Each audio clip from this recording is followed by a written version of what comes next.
Olá, amigos do Estação Enem, muito obrigada pelo número hoje que nós temos de telespectadores, superando as expectativas do programa. Nós estamos muito felizes com isso. Hoje nós teremos a aula com o professor Rômulo Santos, de Filosofia. Aproveite todos os momentos dessa aula e você vai conseguir, com certeza, entrar nessa prova do Exame Nacional do Ensino Médio e conquistar o curso da sua vida na universidade que você quer. Aproveite que daqui a pouco eu estou de volta.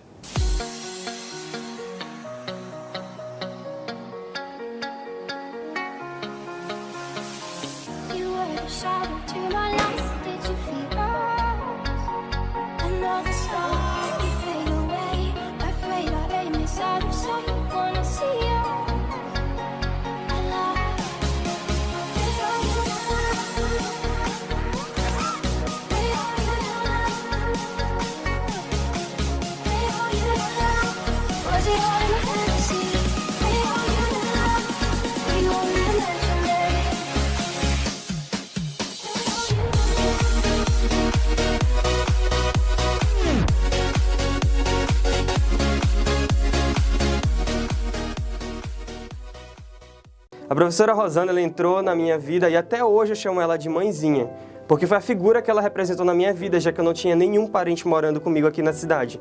Então, nesse momento, eu simplesmente peguei ela como se fosse minha mãe. No vestibular, eu não consegui a nota que eu queria, que era 1000, mas consegui 980, que foi a nota mais próxima disso.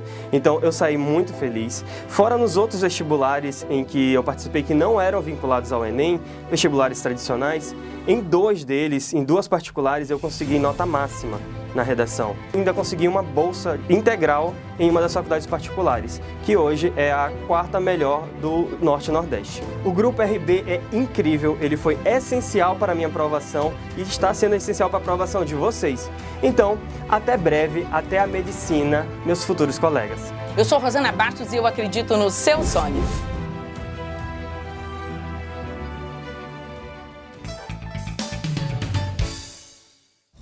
Olá, tudo bem? Eu sou o professor Rômulo Santos, de Filosofia. Primeiramente, eu gostaria de agradecer o convite da professora Rosana Bastos para participar mais uma vez aqui do Estação Enem. E hoje, o tema que eu escolhi para vocês, ele diz respeito à ética ambiental, que é um tema emergente de fundamental importância para o entendimento do mundo contemporâneo. O primeiro ponto que eu irei abordar a vocês é justamente o porquê da necessidade de pensar uma ética ambiental. Cabe lembrar que hoje o homem ocidental ele vive sob o prisma de uma ética antropocêntrica, que nós identificamos como ética tradicional. E o que seria essa ética antropocêntrica e tradicional? É uma concepção ética centrada no homem, simples. Se você for analisar todos os grandes pensadores da filosofia que discutiram ética, eles sempre irão centralizar suas discussões em torno do comportamento do homem no que diz respeito à comunidade.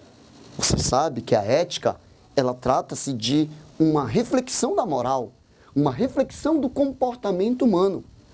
Mas, ao longo da história do mundo ocidental, você vai observar que pensadores como Platão, Aristóteles, São Tomás de Aquino, Santo Agostinho, Kant, e assim vai. Quando eles pensam em ética, eles pensam numa ética única e exclusivamente voltada para o homem, né? E essa é a tradição que nós temos, uma ética antropocêntrica. Só que no mundo contemporâneo, nós vivemos numa sociedade marcada por quê? Pelo aparecimento, pelo desdobramento da ciência e da tecnologia. Vivemos uma sociedade, um mundo industrial. Um mundo marcado pelo aparato tecnológico, né? E acontece o seguinte, né? Essa sociedade industrial e tecnológica, ela trouxe problemas seríssimos para a humanidade. Problemas que, inclusive, ameaçam a própria vida no planeta. Então, esses problemas, que são os problemas ambientais, eles dão-se em decorrência do quê? Do comportamento do homem no que diz respeito à natureza. né? E aí surge aquela questão que eu mencionei agora há pouco, que a ética tradicional, a ética voltada para o homem, ela é insuficiente para tratar das questões ambientais. É por isso que é necessário o quê? Uma ética que fuja do tradicionalismo antropocêntrico, uma ética ambiental. Por quê? Nós vivemos hoje mediante uma crise, há uma crise dos recursos naturais, há uma crise ambiental. E para lidar com essa crise, o primeiro ponto de apoio é o repensar da nossa conduta no que diz respeito à natureza. Pois bem, o conceito de natureza, ele também é bem importante. Hoje, nós vivemos o quê? Observando a natureza como se fosse meramente um objeto, que tem que ser conhecido para ser explorado. Lembrando que essa visão objetivada da natureza, ela foi construída principalmente na modernidade. E tem um pensador que se destaca nesse processo, e esse pensador é Francis Bacon. No livro dele, Nova Organon, ele apresenta os fundamentos do que viria a ser o quê? Do que viria a ser um conhecimento ativo e um processo de objetivação da natureza, em que o homem deveria olhar para a natureza não mais como uma criação divina, como era a visão na Idade Média. Na Idade Média, você lembra que a natureza era tida como o quê? Como criação divina. Ela era tida como criação de Deus e, portanto, existiam limites da relação do homem com aquilo que é fruto da criação divina. Agora, na modernidade, surge um novo homem, o homem moderno, que é o homem em que ele olha para a natureza querendo o quê dela? Querendo conhecer e tirar proveito. Francis Bacon deixa bem claro no livro Nova Organon. Ele diz, conhecimento é poder, significando dizer que o conhecimento que interessava agora sobre a natureza era um conhecimento em que o homem poderia converter em quê? Em recursos, poderia converter em exploração. E é essa estrutura de pensamento que vai nortear o homem contemporâneo. Mas não foi só essa estrutura de pensamento laico, pautado no iluminismo, na crença no progresso científico e tecnológico, que vai fomentar a estrutura mental do homem contemporâneo. Acreditas que na própria liturgia com matriz no judaísmo e no cristianismo nós também temos uma base de apoio para uma linha de comportamento antropocêntrico?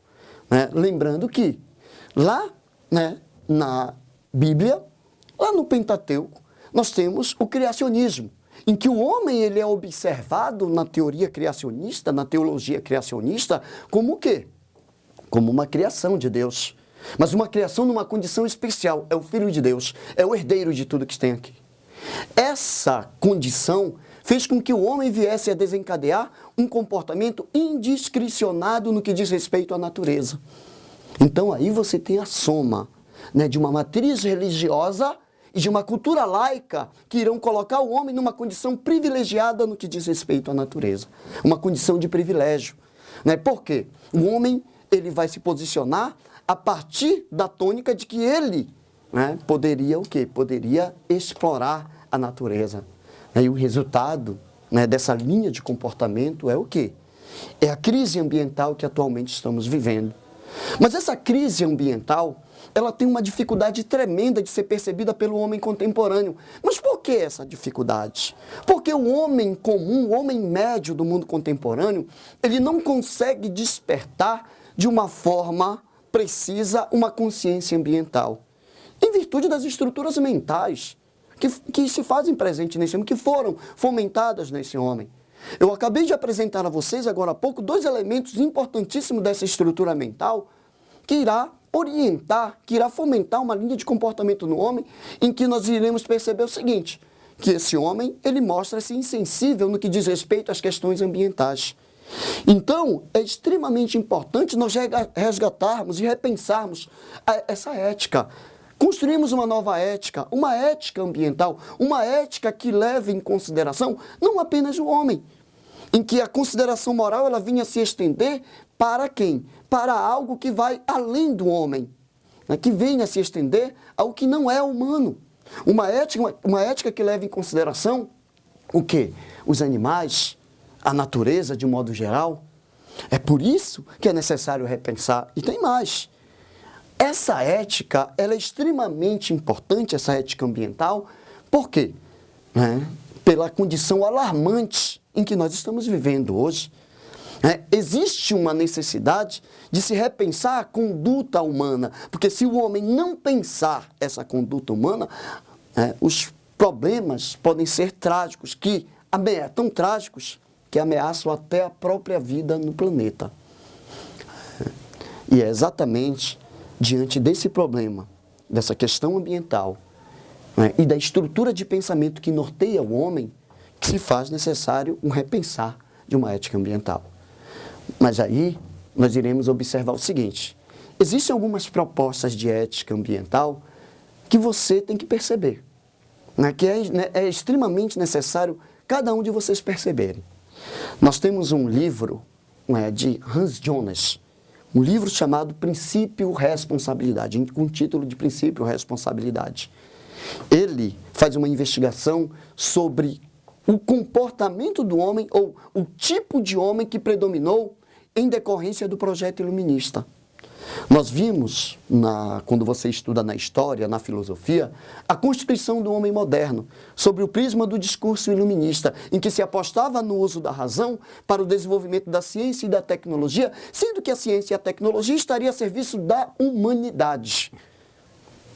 E uma vez que ela estivesse a serviço da humanidade, problemas crônicos como fome, desigualdade, injustiça, miséria, poderiam ser superadas. O Hans Jonas, ele vai frisar que a efetivação dessa realidade, com o discurso iluminista, fica muito bem conjugada na Revolução Francesa, em que se fala de liberdade, igualdade e fraternidade. No entanto, quando você se depara com a realidade contemporânea, tu observa assim, que a ciência e a tecnologia, elas se fazem presente no nosso dia a dia. Elas estão ali.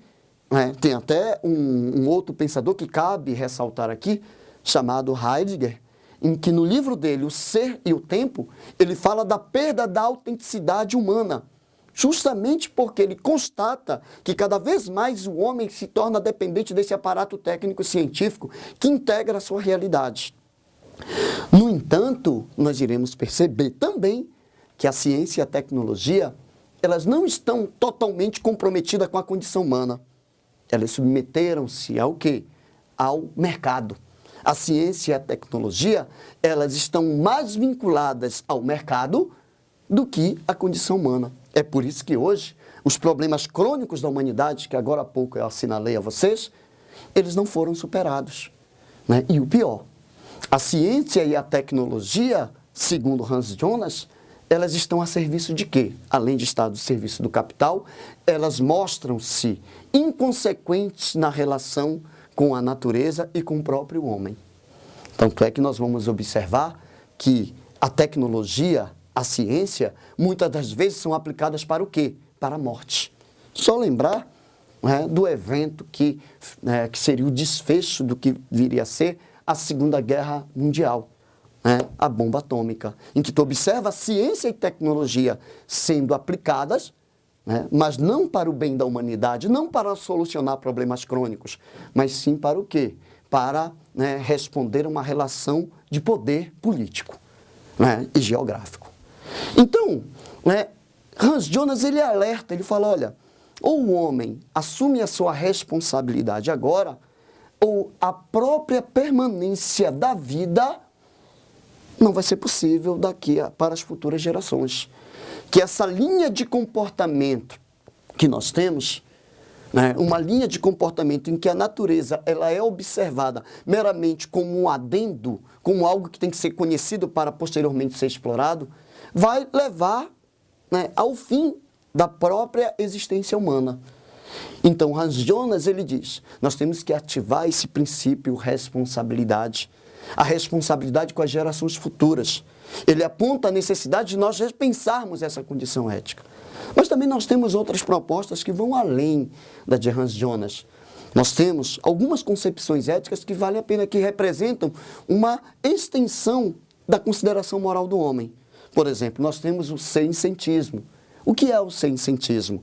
Seiscentismo é uma proposta ética em que o homem vai estender consideração moral para aquilo que está todo ser, né, todo ser que pode sentir dor e prazer. Ou seja, que tem uma estrutura, um sistema nervoso, né, que indicam dor e prazer. A partir, né, desse constatar, o homem estende consideração moral aos animais, né? Hoje, o sencientismo ele é bem difundido, né, está bem presente. Mas nós não podemos confundir esse sencientismo, né, com o tratamento que você dispensa ao seu animal doméstico. Não é só a ele, é a todos. É a todos.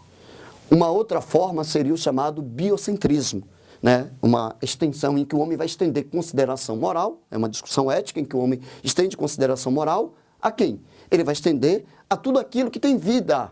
Olha lá, né? No sencientismo nós temos o quê? Estender consideração moral a quem?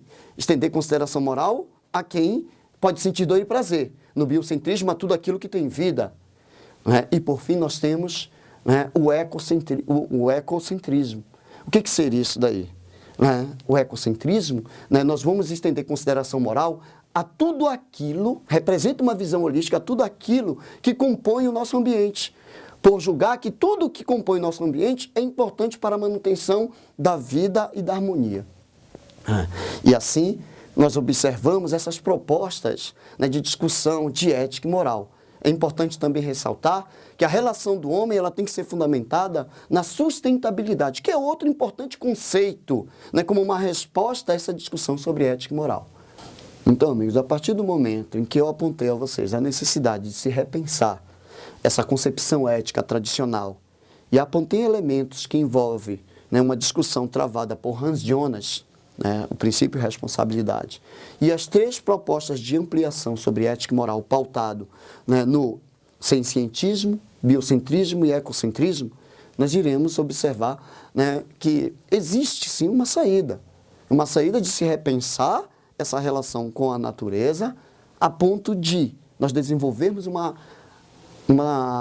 relação mais, vamos dizer assim, harmoniosa e menos danosa, né, para que assim nós venhamos a manter a vida no planeta, né, e também, né, garantir para as gerações futuras. Vamos lá.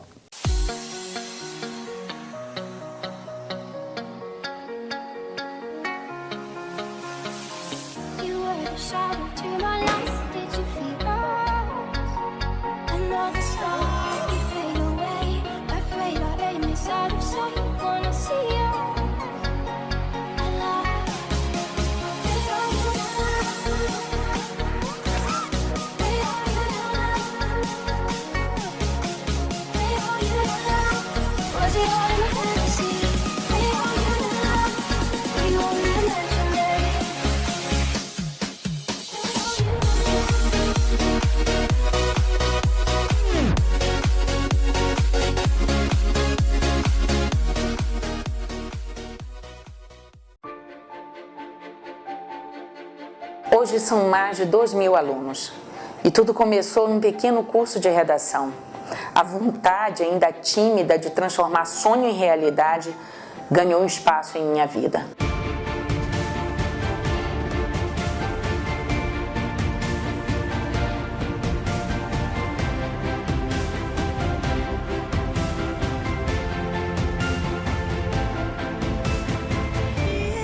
Ensinei aos meus alunos que para vencer é importante reconhecer o momento certo. Não importa se esse momento demorou um pouco mais para uns e um pouco menos para outros.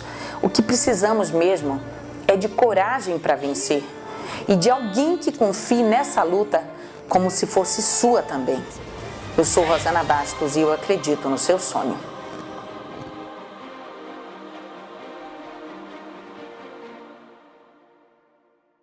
A professora Rosana ela entrou na minha vida e até hoje eu chamo ela de mãezinha, porque foi a figura que ela representou na minha vida, já que eu não tinha nenhum parente morando comigo aqui na cidade. Então, nesse momento, eu simplesmente peguei ela como se fosse minha mãe. No vestibular, eu não consegui a nota que eu queria, que era 1000, mas consegui 980, que foi a nota mais próxima disso. Então, eu saí muito feliz. Fora nos outros vestibulares em que eu participei que não eram vinculados ao Enem, vestibulares tradicionais, em 2 deles, em 2 particulares, eu consegui nota máxima. na redação. Ainda consegui uma bolsa integral em uma das faculdades particulares, que hoje é a 4ª melhor do Norte e Nordeste. O Grupo RB é incrível, ele foi essencial para a minha aprovação e está sendo essencial para a aprovação de vocês. Então, até breve, até a medicina, meus futuros colegas. Eu sou Rosana Bastos e eu acredito no seu sonho.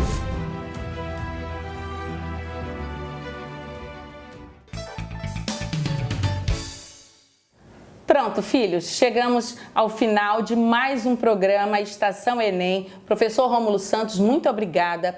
Quando você vem aqui, sempre é um programa maravilhoso e todos nós agradecemos. Estou agradecendo aqui, inclusive, em nome do Grupo Rosana Bastos. E para você, filho do Estação Enem, semana que vem tem mais.